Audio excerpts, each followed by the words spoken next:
কেন্দ্রে এজেন্ট হইব তারা হেতু করে ভোট দিব নি? হ্যাঁ, কি মনে হয়? আই কনা এত 10 খলিফার 10 খলিফাই তো ভোট দিত না আল্লাহ দিলে।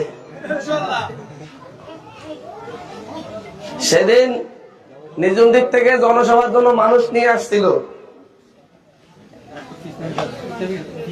আমি পরদিন সকালবেলা ঘুম থেকে উঠে দেখি আমার বাসার সামনে নিজুম দ্বীপের অনেকগুলা লোক। তো যাই জিজ্ঞাসা করলাম, আপনারা নিজুম দ্বীপ থেকে কষ্ট করে আসলেন কেন? তো ভাই গতকালকে নিয়ে আসছে, আমরা আসছি। আমি বললাম গতকালকে নিয়ে আসতে বলতে, গতকালকে আমরা নিজুম দ্বীপ থেকে মোট 300 মানুষ আসছি, আমাদেরকে আনছে ধানের শীষের প্রোগ্রাম করার জন্য। বললাম তো চলে যান নাই? আমরা কালকে রাত 11টা-12টা পর্যন্ত আমরা ওসখালীতে প্রায় 100 জন ঘোরাফেরা করছি আপনার সাথে দেখা করার জন্য। আপনি তো আসেন নাই। পরে আমরা 30-35 জন রয়ে গেছি। হেরা যে আঙ্গুর টিয়া দিছিল, একজনটাই 1000 টিয়া করে দিছিল। ওই টিয়া দিয়ে হোটেলে আসিলাম, সকালবেলা আইসি দেখা করি আল্লাহ।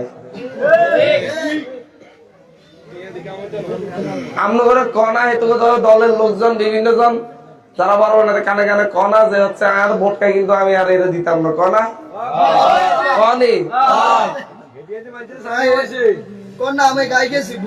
ওই আমি বেডের উপরে গেছিলাম, এক মহিলা কয় গতকালকে অমুক নেতা আসছিল 1000 টাকা দিয়ে গেছে আঙ্গুরে।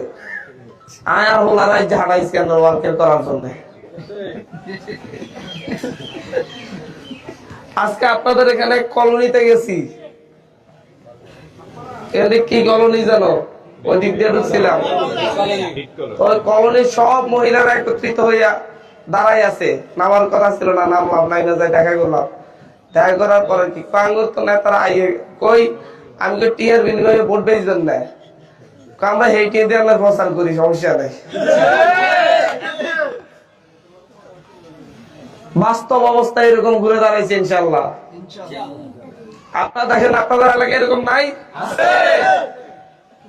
মুরব্বী আসেনি? মজার ব্যাপার হয়েছে, উপজেলা পর্যায়ের এক ভালো নেতা, বড় নেতা, যে সকাল বিকেল আর বিরুদ্ধে লাইভ করে, এটাই তো আর ঘরের বউ আর হচ্ছে আর মা ধানের শীষে ভোট দিত না। দলের স্বার্থ হয়তো ধানের শীষে দুন। দেখেন হাসা কথা কই, নাম কন দিলে নাম কইেন না। দেখেন আল্লাহ দিলে হাতিয়ার মানুষের আত্মসম্মান কিন্তু বিরাট।